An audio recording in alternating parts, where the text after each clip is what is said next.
ለዚች ሀገር መንፈስ ቅዱስ ጣልቃ ካልገባባት 300,000 ሰዎች ያልቃሉ። በውሃና በእሳት የተከበበችው ሀገረ ጃፓን።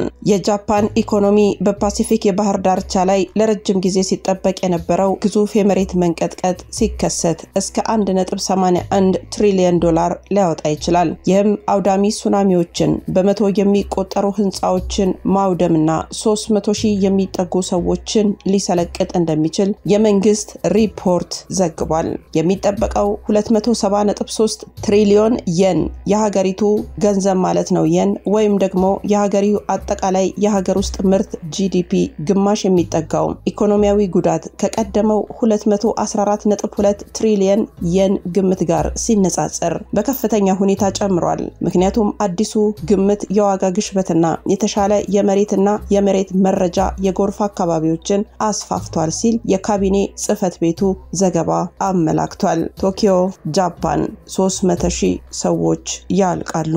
ሰላም ጤና ፍቅር በረከት ተመኘንላችሁ ውድ ቤተሰቦቻችን በያላችሁበት የዓለም ዳርቻ ሁሉ እንደምን ቆያችሁን። ዓለማችን እየተቀባበለችው ያለችው ኢንተርኔቱን ዓለም ብሬክዳውን ልንለው እንችላለን በጣም ያጥለቀለቀ መረጃ ነው የመጣው። እንግዲህ የመረጃ በጣም አሳሳቢ በጣም አስደንጋጭ ነው። የሰው ልጆች 300,000 እንግዲህ ያህል መሞት ማለት በአንድ ጊዜ በጣም አስደንጋጭ ነው። ምናልባትም ዓለማችን እንደ ጥቁር ጠባሳ ልታየው የምትችለው ክስተት ይነሳል ተብሏል። ይሄም ሱናሚ በጃፓን ይከሰታል። በእሳትና በውሃ በተከበበች በእሳትና በውሃም በተፈተነች ሀገር ላይ ከፍተኛ የሆነ ነውጥ ይነሳል ተብሏል። ይሄ መረጃ ምን ይመስላል የሚለውን ከዚህ መረጃስ ምን እናተርፋለን ምን ያህል ነው ጊዜያችንን የምንዋጀው ምን ላይ ነው ቆምነው የሚለውንም ነው እንግዲህ ምንመለከተው ማለት ነው። ባለፈውም በምን ያመራ አይታችኋል ስንት ህንጻዎች በቁማቸው አመድ እንደሆኑ ስንት ህንጻዎችን መሬት እንደዋጠች አይታችኋል። ዓለማችን ላይ ምን እየተከሰተ ነው ወደዛው መረጃ እናልፋለን። አብራችሁን ስትቆዩ በብዙ እንደምታተርፉ እምነታችን ነው። ቤተሰባችንን ያልተቀላቀላችሁ አድማጭ ተመልካቾቻችን ሰብስክራይብ በማድረግ የደወል ምልክት ተጭናችሁ እኛም ቤተሰብ አድርጉልን ስንል በአክብሮት ነው ምንጋብዛችሁ። እንደተለመደው ደግሞ በከበረ ስጦታችሁ በላይክ በኮሜንት በሼር እስከመጨረሻው አብራችሁን ስለቁ መረጃውን ከአክሱም ቲዩብ ኒሮማን ጸጋ ያደርሳችኋለሁ። ሰናይ ቆይታ ይሁንላችሁ። የጃፓን ምድር በእሳትና በውሃ የተፈተነች በምስራቅ እስያ ዳርቻ በፀሐይ መውጫ ምድር ጃፓን ታንጸባርቃለች። የሺህ ዓመታት ታሪክ ያላት የሳሙራይ መንፈስ የሻይ ስነ ስርዓት እናም የኪሞና ውበት ያላት ሀገር። ነገር ግን ይህች ምድር በተፈጥሮ ውበት የተሞላች ብትሆንም በተፈጥሮ ኃይል ተፈትናለች። ከእሳተ ገሞራዎች እስከ ሱናሚዎች ከጦርነት እስከ ኒውክሌር መከራ ጃፓን በእሳትና በውሃ መካከል ህይወት ተጭኗታል። ዛሬ ወደዚች ምድር ጉዞ የምንጀምረው ያለ ምክንያት አይደለም። 300,000 ህዝቦቿን ሱናሚ ይበላቸዋል ስለተባለ ልንፈትሽ እንጂ የመከራዋ ጥላና የትሩፋቷን ብርሃንም እንመለከታለን። የሱናሚው ጩኸት 2011 እንደ አውሮፓውያኑ የዘመን ቀመር መጋቢት 11 2011 ቀኑ እንደ ሁልጊዜው ተራ ይመስል ነበር። ነገር ግን በጃፓን ምስራቃዊ የባህር ዳርቻ የ9.0 መጠን ያለው መሬት መንቀጥቀጥ ተከሰተ። ይህ የመሬት መንቀጥቀጥ በሺዎች የሚቆጠሩ አመታትን ያስቆጠረ ሀገር በጭንቀት ተዋጠ። ከዚያም ቀጥሎ ሱናሚ እስከ 40 ሜትር ከፍታ ያላቸው ሞገዶች እንደ ገዳይ እባብ ተንቀሳቅሰው ቤቶችን መኪኖችንና ህይወቶችን ሰለቀጡ። ወደ 18,000 ሰዎች ጭዳ ሆኑ። እናም በሺዎች የሚቆጠሩ ሰዎች እስከ ዛሬ ያልተገኙ ናቸው። የፉኩሺማ ኒውክሌር ጣቢያ ፈንድቶ የጨረር መፍሰስ ጀመረ።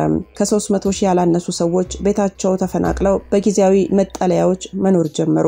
የሱናሚ በጃፓን ዘመናዊ ታሪክ ውስጥ እጅግ አስከፊ ከሆኑት መከራዎች አንዱ ነበር።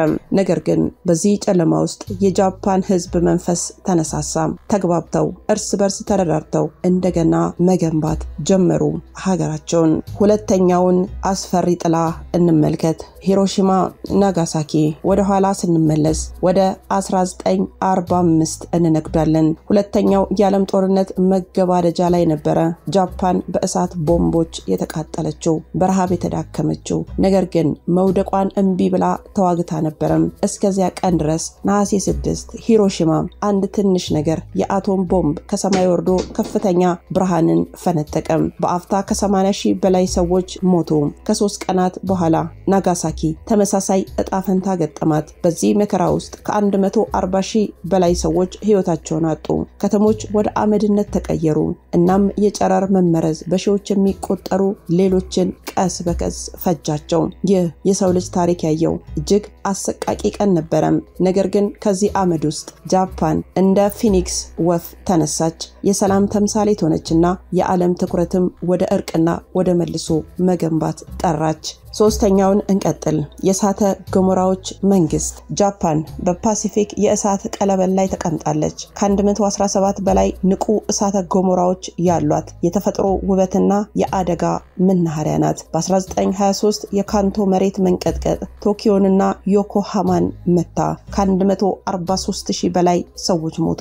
ከተሞች በመሬት መንቀጥቀጥና በእሳት ፈራርሰዋል። 1995 የኮቤ መሬት መንቀጥቀጥ ደግሞ 6,000 ሰዎች ገደለም። ከ300,000 በላይ ሰዎችን ቤት አልባ አደረገም። እነዚህ መከራዎች የጃፓንን ምድር ሰባብረዋታል። ነገር ግን ህዝቧ አሁንም አላቆመም። ከነዚህ አደጋዎች ጃፓን ያለምና ምርጥ የመከላከያ ስርዓቶችን ፈጠረች። የሱናሚ ግድቦችን፣ የመሬት መንቀጥቀጥን የሚከላከሉ ህንጻዎችና የማስጠንቀቂያ ቴክኖሎጂዎች። ይህ የጃፓን ትሩፋት ነው። አራተኛው ደግሞ ቀጠለም። የስልጣኔ ብርሃን በከፍተኛው ተነሳሳም። ከመከራዎች በላይ ጃፓን የስልጣኔ ተአምር ሆነች። ከ1945 በኋላ ከጦርነት ፍርስራሽ ውስጥ የዓለም ሁለተኛዋ ትልቋ የኢኮኖሚ ሀገር ሆነች። ቶኪዮ ከአመድ ወደ ብርሃን ተለወጠች። የቴክኖሎጂ የባህል መዲና ሆነች። ከቶዮታ እስከ ሶኒ፣ ከኒንቴንዶ እስከ ሾገን ጃፓን ዓለም በፈጠራዎቿ መራች። የቡሌት ባቡሮች፣ ሮቦቶችና አኒሜ የጃፓንን የማይበገር መንፈስ ለዓለም አሳይተዋል። ከተፈጥሮና ከሰው ልጅ መከራዎች ጃፓን ተማረች፣ ተነሳች። እናም ለዓለም ተምሳሌት ሆነች። ጃፓን በእሳትና በውሃ የተፈተነች የማይበገር መንፈስ ያላት ምድር ናት። ከሱናሚዎች ጩኸት፣ ከእሳተ ገሞራ ጥላ እናም ከኒውክሌር መከራ የሰላም የፈጠራና የትዕግስት ብርሃኗ ተተክቷል። እናስ ይህች ሀገር አሁንስ እንዴት አድርጋ ታመልጥ ይሆን? መረጃዎቹ እንደሚያሳዩት እጅግ በጣም ዘግናኝ የሆነ ሱናሚ 300,000 ሰዎችን ሊሰለቅጥ የሚችል እየተምዘገዘገ የሚመጣ የመሬት መንቀጥቀጥና ሌሎችም የተፈጥሮ አደጋዎች ከበሯ እንደቆሙ ሳይንቲስቶቹ እየተናገሩ ነው። ለመሆኑ ከዚህ አደጋ እንደቀደመው ታገግም ይሆን የሚለው ጊዜ የሚመልሰው እንጂ እኛ የምንመልሰው ጉዳይ ሊሆን አይችልም። ከቀደመው ታሪኳ በመነሳት ግን ይህንን ማለት እንችል ይሆናል። ለመሆኑ የአደጋ ከተከሰተ ጃፓን በድጋሚ ታገግማለች? አሁን የተፈራው ሱናሚ ከተከሰተ ምን ይፈጠራል? እንደቀደመው ጊዜ ታገግማለች? ይህንን ለመመለስ ትንሽ ወደ ጃፓን ታሪክ ተፈጥሮና ተግባራዊ ችሎታዋ ጉዞ ማድረግ ይኖርብናል። መጀመሪያ ሱናሚ ምን እንደሆነ ባጭሩ እንመልከት። ሱናሚ በተለምዶ በባህር ውስጥ በሚከሰት መሬት መንቀጥቀጥ የሚፈጠር ኃይለኛ የውሃ ሞገድ ነው። ጃፓን በፓሲፊክ ውቅያኖስ የእሳት ቀለበት ተብሎ በሚጠራው አካባቢ ስላለች ለመሬት መንቀጥቀጥና ለሱናሚ እጅግ ተጋላጭ ሀገር ናት። ይህም ማለት አዲስ ነገር ለጃፓን አይደለም ማለት ነው። እንደቀደመው ጊዜ ወድቃ መነሳት ትችላለች ወይ ብለንም እንጠይቃለን። ብዙዎቻችን የምናስታውሰው የ2011 ታላቁ ምስራቅ ጃፓን መሬት መንቀጥቀጥና ሱናሚዋ ነው። ያኔ የ9.0 መጠን መሬት መንቀጥቀጥ ተከስቷል። ከዚያም እስከ 40 ሜትር ከፍታ ያለው ሱናሚ ተከተለ። ውጤቱስ እጅግ በጣም አስደንጋጭ ነበር። ከ15,000 በላይ ሰዎች ሕይወታቸውን አጥተዋል። መንደሮች ጠፍተዋል። እናም የፉኩሺማ የኒውክሌር ኃይል ማመንጫ ፈንድቷል። ግን ጃፓን ተሸነፈች ማለት አይደለም። በተቃራኒው ከዚያ በኋላ ተነስታ ተምራ ጠንክራ ዓለማችን ላይ ድንቅ ከተባሉ ሀገር አንዷ ሆናለች። አሁን የተፈራው ሱናሚ ቢከሰትስ? በመጀመሪያ የጃፓን የመከላከያ ስርዓት ከቀደመው በጣም የተሻለ ነው። ዘመናዊ የመሬት መንቀጥቀጥ መቆጣጠሪያ ቴክኖሎጂዎች፣ የማስጠንቀቂያ ስርዓቶችና የተሻሻሉ የባህር ግድቦች አሉ። ለምሳሌ ሱናሚ ሲመጣ በሰከንዶች ውስጥ መልእክት ወደ ህዝቡ ይደርሳል። ይህም በሺዎች የሚቆጠሩ ህይወቶችን ያድናል። ሆኖም ከፍተኛ የሆነ ውድመትና ሞት ግን አይቀርም። ቤቶች፣ መሰረተ ልማቶች፣ ኢኮኖሚዎችም ሊጎዱ ይችላሉ። በተለይም የባህር ዳርቻ ከተሞች እንደ ሴንዳይ ወይም ደግሞ ቶሂዩኩ ተጋላጭ ይሆናሉ ተብሎ ይጠበቃል።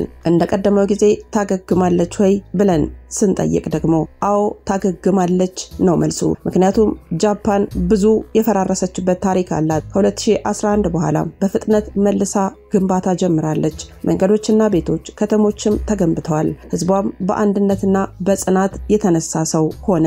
ዛሬም የጃፓን ህዝብ የተማረ የተዘጋጀ እናም የተሰናዳ ነው። ከዚህም በላይ መንግስቷ እቅዶችን ተግባራዊ አድርጓል። ስለዚህ ሱናሚ ቢመጣም ጃፓን እንደ ፊንቅል ወፍ ከአመድ ትነሳለች። በመጨረሻም ጃፓን የምታስተምረን ነገር ግን አለ። በተለይ ደግሞ ለኛ ሀገር እንደ ሰውም ሆነ እንደ ሀገር ከተፈጥሮ ፈተና በኋላ መቆም መቻል ተግባርና ተስፋ ነው። ምክንያቱም እኛ አሁን ካለንበት ሁኔታ ውስጥ እንወጣለን ብለን አንዳችንም አናስብም። ጦርነት፣ ስደት፣ ረሃብ፣ እርስ በርስ መባላት፣ የኢኮኖሚ ድቀት፣ የመሰረተ ልማት መውደም፣ ሚሊዮኖችን በህይወት ማጣት ብዙ ነገር አድቅቆናል፣ ብዙ ነገር አጎሳቅሎናል፣ ብዙ ነገር ከፋፍሎናል። ይሄንን ነገር ግን መቀልበስ እንደምንችል ከጃፓን መረዳት እንችላለን። ጃፓንስ የመጣባት የማትቆጣጠረው የተፈጥሮ ክስተት ነው። እኛስ ራሳችን ባመጣ ነው ራሳችን አርቀን በቆፈርነው ጉርጓድ እየገባን ነው። ለመሆኑ ኢትዮጵያችን አሁን ካለችበት ነባራዊ ሁኔታ አንፃር ከጃፓን ምን ትማራለች? ቁልፍ ጉዳይ ሆኖ እናገኘዋለን። ኢትዮጵያ አሁን ካለችበት ነባራዊ ሁኔታ ማለትም ከፖለቲካዊ፣ ኢኮኖሚያዊ፣ ማህበራዊና ተፈጥሯዊ ተግዳሮቶች አንፃር ከጃፓን ብዙ ተምራ መለወጥ ትችላለች። ጃፓን በተለይ ከሁለተኛው ዓለም ጦርነት በኋላ ከመጥፎ ሁኔታ ወደ ተሻለ ደረጃ መድረስ የቻለች ሀገር እንደመሆኗ ለኢትዮጵያ መልካም ተሞክሮ ልትሆን ትችላለች። ጃፓን ከ1945 በኋላ የነበራትን ውድመት በመጠንቀቅ በኢንዱስትሪ፣ በቴክኖሎጂ፣ በሰው ኃይል ልማት ላይ ትኩረት በማድረግ በፍጥነት የተሻሻለች ሀገር ናት። ኢትዮጵያ በአሁኑ ወቅት በውስጣዊ ግጭቶች፣ በድርቅ፣ በኢኮኖሚያዊ ተግዳሮቶች እየተፈተነች ሲሆን ከጃፓን የረጅም ጊዜ እቅድና የሀገር ውስጥ ሀብቶችን በተሳካ ሁኔታ የመጠቀም ተሞክሮ መውሰድን ትችላለች። ለምሳሌ ጃፓን የሜጂ መልሶ ማቋቋም ማሻሻያዎችና ተግባራዊ ማድረግ፣ ትምህርትና ቴክኖሎጂን በማሳደግ ኢኮኖሚ መሰረቷን አጠናክራለች። ጃፓን በባህሏና በተግባሯ ላይ ያላት የማህበረሰብ አንድነትና ተግዛጽ ከተግዳሮቶች ለመውጣት መልካም መሳሪያ ሆኗታል። ይሄ ማለት የማህበረሰብ እድገትና የመነጣጠል አስተዳደር ማለት ነው።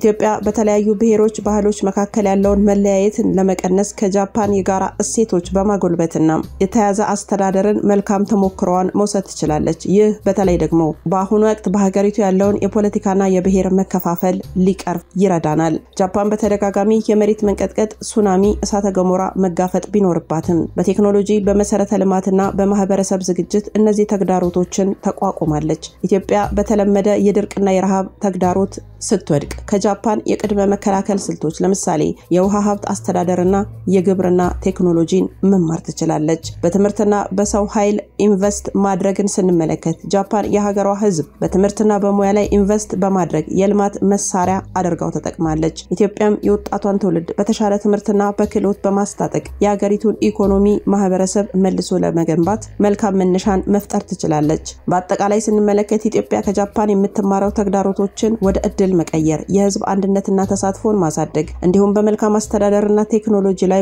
መዋለ ንዋይን ማፍሰስ ነው። ይህ ሁሉ ግን የሀገሪቱ የተለያየ ባህልና ታሪክ ከግምት ውስጥ በማስገባት በአካባቢው ሁኔታ መሰረት መተግበር እንዳለበት መገንዘብም አስፈላጊ ነው። ውድ ቤተሰቦቻችን እኛ ለዛሬ እዚህ ላይ እናብቃ። እናንተስ ከጃፓንና ከኢትዮጵያ በተለይ ደግሞ አሁን ካሉበት ነባራዊ ሁኔታ ምን ተምራችኋል? በኮሜንት መስጫው ላይ ሐሳባችሁን በነጻነት አጋሩን። አብራችሁን ስለነበራችሁ እጅግ አድርገን እናመሰግናለን። በቀጣይ መረጃ ደግሞ እስከምንገናኝ ቸር ቆዩልን።